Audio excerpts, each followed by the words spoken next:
Splatoon 3 released 1 year ago today, and so much has happened throughout that 1 year. The game broke sales records in Japan, the game won an award against stalwart multiplayer titles, and a community joke became such a big meme that ended up being put on a Times Square billboard. It's also the first time that I started actively engaging with online communities via social media, and well, I gained small followings on both Twitter and YouTube in that time, made a meme about the game that got a bit of attention, and I've had a new way to enjoy game series that I love open up to me. But enough about me, because none of that matters to what I wanted to talk about today. Today, I want to go over the first year of Splatoon 3 post-release, and talk about how I think the developers have been doing with the game. Have they crafted the series' best experience yet, or have they taken a step back from previous triumphs? If you enjoy this video, maybe consider giving this video a like or subscribing. With that out of the way, let's get into it. To start, I want to talk about the things I think the developers have done well in the first year. For starters, for as much as people will complain about meta, no matter what the meta is really like, this game's balance is a big improvement from Splatoon 2. Some people might have frustrations with the lack of bigger buffs and or nerfs, but I think the devs have taken into consideration that A, the player base was still settling into a new game with new kits, and therefore a new meta to be developed, and B, how many problems stem from certain weapons getting over-nerfed. Exhibit A, Umbrellas in Splatoon 2.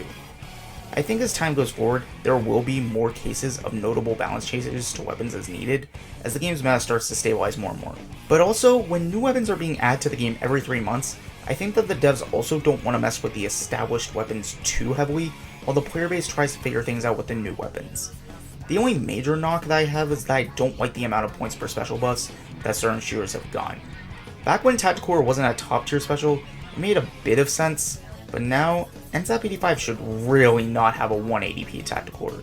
Another example is that the vanilla Slosher and Tentatex Barshot have the exact same kit, yet T-Tech has the cheaper special for some reason. Also, it feels like 52 Gal is one decent killer wheel buff from becoming a certified top tier, due to it having a 190p wheel, along with having Splash Wall, which along with 52's longer range than some other shooters, can make it harder to kill, making it more likely to be able to get the special more often. Another positive Splatoon 3 is its improvement in launch day content compared to 2.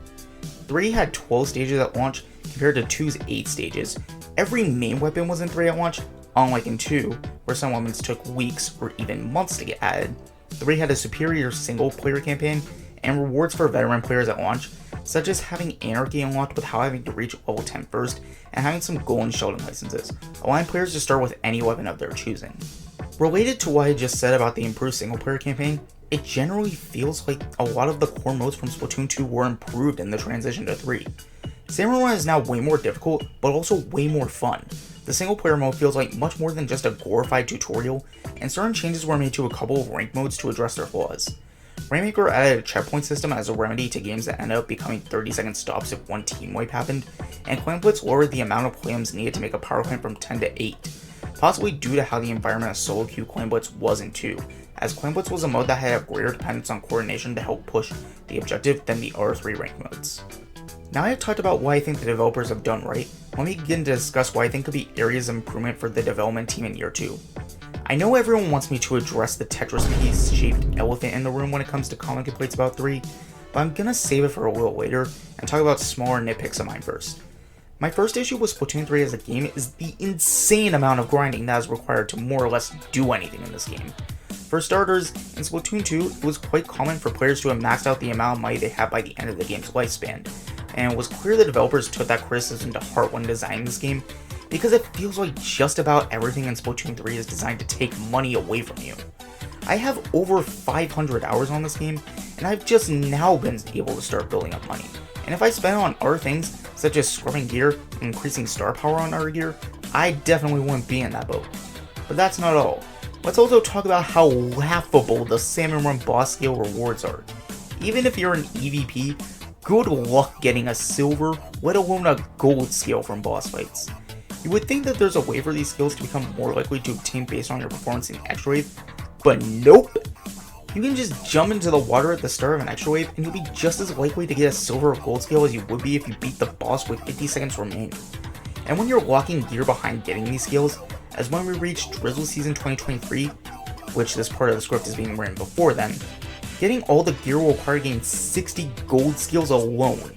And that's not to mention the required silver and bronze skills, which by the way, you need over 1,000 bronze skills just to buy all the gear.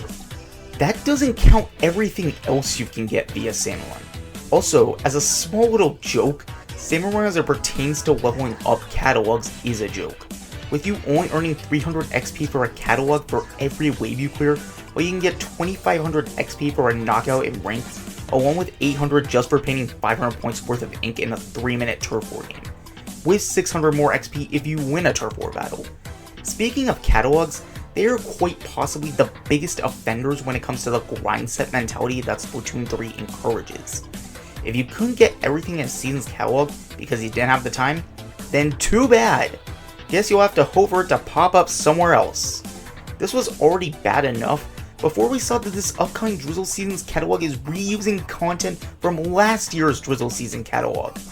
If it's for the purposes of giving new players another chance to earn the gear, then just put it into the shops. Don't punish the day one players who have maxed out every catalog. The next issue I have with Splatoon 3 is an issue that pertains to its challenges mode, but feels like it also applies to just about every other thing added in this game, which is having this stupid caveat that exists for no reason other than to be an inconvenience to the player base.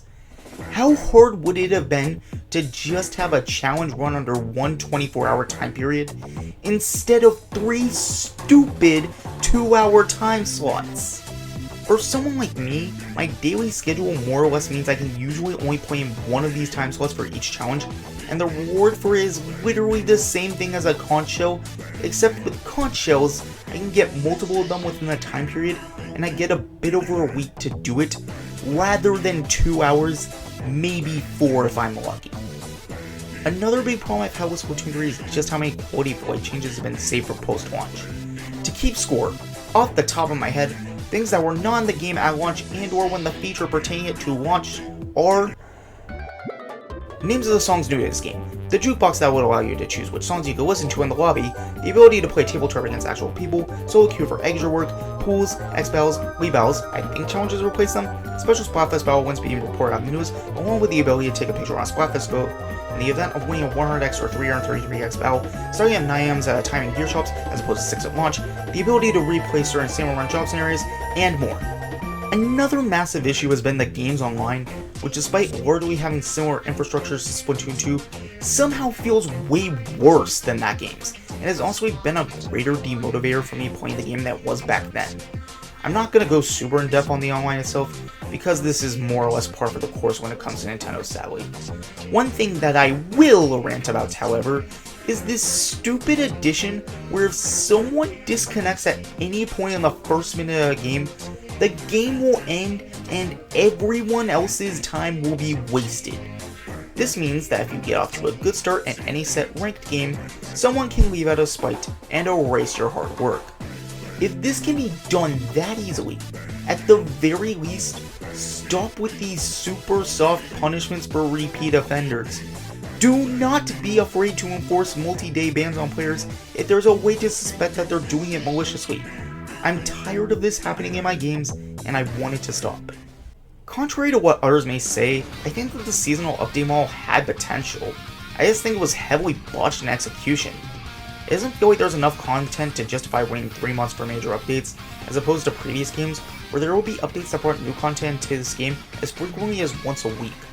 Granted, I will slightly defend the dev team here, as I think it somewhat has to do with the fact that there was less content from previous games to save for post-launch updates, as every main weapon was put into the game at launch, but still, some of these updates have left a bit to be desired.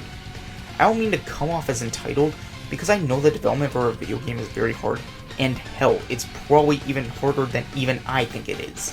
But it doesn't stop the small sting of disappointment I felt at times, especially this most recent season. Next up, Splatfest.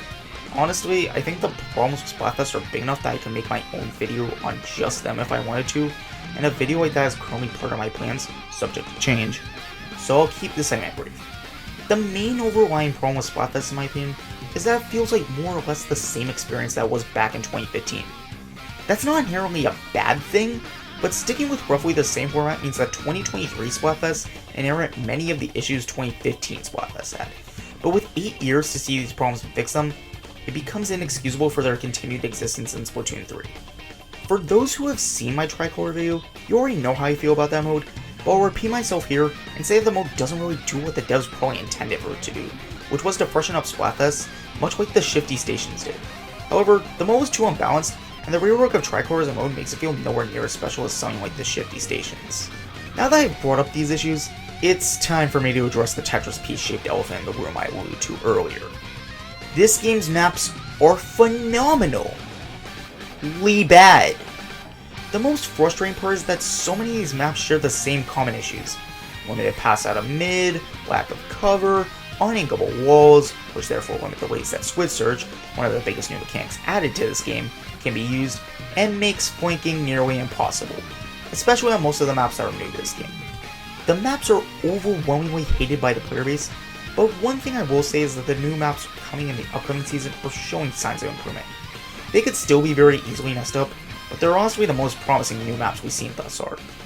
Back to the point though, I think that one of the best videos released over the year, as voted on by the Splatoon community, is a video explaining why this game's map design is.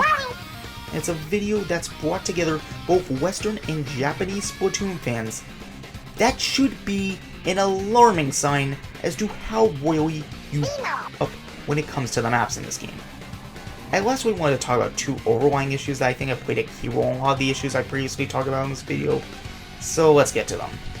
The first one is that it feels like there's much more of a lack of transparency on the part of the dev team when it comes to why certain decisions are being made, or why content is being rolled out the way it is. Of course, this doesn't mean they need to air out all the dirty laundry of what's going on regarding development of Splatoon 3, but if an interview came out where Nogami said that the content updates wasn't as big because most of the dev team was focusing on completing side order, then I'd be completely understanding. And while I have no doubt that's what's going on here to some degree, I think just giving confirmation that more resources of development will be focused towards the remaining seasonal updates once side order releases would go a long way to give a sense of ease and reassurance to the greater Splatoon community, and cause less gloom within the community when an update like the Drizzle Seasons is revealed. The second issue, which has become more and more apparent with time, is that this game was rushed. I'm not saying it's a heavily broken and flawed game when I say that. I'm more so saying it based on the fact that there are so many things where I think everyone's gone. That's cool, but at the same time, so insignificant an addition that there's no reason it should have been in this game at launch. Most of the quality of life changes I talked about earlier fit under this bill. This is kinda out of place for the topic of the video, but I'm going to give a theory I've had for a while as to why this is. I think that September 2022 may have been a hard deadline set for the release of Splatoon 3, whether by the development team or Nintendo, and assuming the game was in a good enough state by that time, the game would have been shipped out at that moment, regardless of the state of content within it. The reason I think this is because of the very real possibility that Nintendo's next generation consoles plan to be released during the holiday season next year. Splatoon 3 is planned to have a 2-year development cycle for post-launch updates, so assuming that were to hold up, major content updates for the game would probably come to an end with a final Splatfest, which would be expected to take place in September of next year, probably about a month or two before the planned release of said next generation Nintendo console. Therefore, the devs didn't want Splatoon 3's update cycle to overlap with the release date of that next gen system. As a result, we get a game that has all the major things fans wanted at launch, but some weird small things missing as a result. This would honestly explain a lot about why the game is the way it is. And that's everything I wanted to talk about. To conclude, I know that this video probably came across as quite negative to a lot of people who saw it, so I want to address anyone who may have the viewpoint of, oh, it sounds like you hate the game. If that's the case, then why don't you just stop playing it? And to that I say, if I really hated this game, then do you think I'd have played it for over 500 hours within the first year? So let me make it clear for those people. I love Splatoon 3. It is my favorite game in the series at this time. The reason I'm as harsh as I am when it comes to this is because I want this game to be the best it can be, both for the sake of the game itself and also for the sake of preserving the size of the community, because a less than ideal game may very well turn some people away. And being a fan of another series most popular in Japan, but does not have anywhere near the same presence in the West Splatoon has, I don't want there to even be a chance Splatoon even starts treading down that path. I want this game to be better because I know this game can be better. I've seen this dev team do some of the things I talked about better in the past, and although there are some differences from the teams Splatoon 1 and 2, I still have full confidence in this development team to make Splatoon 3 the definitive Splatoon game. At least until 4 comes out. So anyways, let me briefly go over the positives and areas for improvement once more. Splatoon 3 has been balanced very well, had much more content watched than Splatoon 2, and the quality of the content was improved. Another thing that I'll mention that I haven't already brought up was the increase in customization options that make expressing yourself so much more in depth. When it comes to areas of improvement, there's too much grinding in this game, challenges, the online, the amount of small updates that weren't in the game at launch, Splatfests, and of course, the maps. Before I go, I just want to give one more personal anecdote of my time with this game. I remember a Twitter post I previously saw that asked people what their goals were when it came to this game. The ones for me that I could recall were reaching X rank for the first time, getting EVP 999 in Salmon Run, top 5% in Big Run, feeling like I truly mastered weapons that I liked, and maybe entering competitive. Now I've had a year with this game, I want to restructure my goals entering year 2 of the Splatoon 3 experience. First off, I've already gone top 5% in Big Run, so that's one crossed off. Now, let me fully make a new list of goals. As embarrassing as it is to say, especially with how easy it is to do in this game compared to 2, I haven't, as of the time of writing the script, reached X rank or S+0 in this game yet. I just haven't put enough time into Anarchy specifically to get it done. It's been mostly Turf Wars or Salmon Run to be honest. With how easy it is though, I swear that I will 100% reach that goal in year 2. When it comes to mastering weapons I like, I do still feel like there's a long way to go, and I don't know if that road will ever stop, because there's always a new weapon I fall in love with just when it feels like I've fallen onto a main for life. And that's made me consider maybe the goals I stated back then don't actually align with what I want now when it comes to enjoying this game. When it comes to EVP 999, I just don't know if I'll ever have the time commitment to first get to the level where I'm capable of hanging at that point, much less reaching it and doing it within a single Salmon Run rotation. I will definitely keep trying to improve at the mode, and if that goal is achieved along the way, then awesome, but it's a long way away, I'm not going to stress over not getting it. When it comes to entering competitive, I don't know if it's something I'm open to doing. I've had really bad social anxiety for most of my life, and especially when it comes to a team environment, I've just been scared of being in the scenario where I'm the one who screws up heavily and feel like I'm letting a group of people down. If I get over it and joining the competitive scene becomes a new way for me to have fun with this game though, then I'm more than happy to jump in. Now for a couple of new goals. Back when I made that list, I hadn't started making videos yet. Now I've made a few videos that have gotten some form of attention from the community. After hearing the responses, yes, even the negative ones, it kind of reminded me of the times I talked to myself about what I heard people in YouTube videos discussing regarding games. Except now it's some people talking in YouTube comments about the things I say in YouTube videos. I guess I just kind of think it'd be cool if I grew a community of people who responded the same way to my videos as I did others' videos back then. My last goal, and the most important, is to just have fun with the game. Life goes by too fast, and this update cycle will pass by too quickly for me to ever try to do something with the game that isn't fun for me. And I consider making videos like these part of the fun that stems from this game. I'm thankful for this game, and all the things it's made me do in year 1, and I look forward to what lies ahead for me in this game in year 2. Thanks for watching.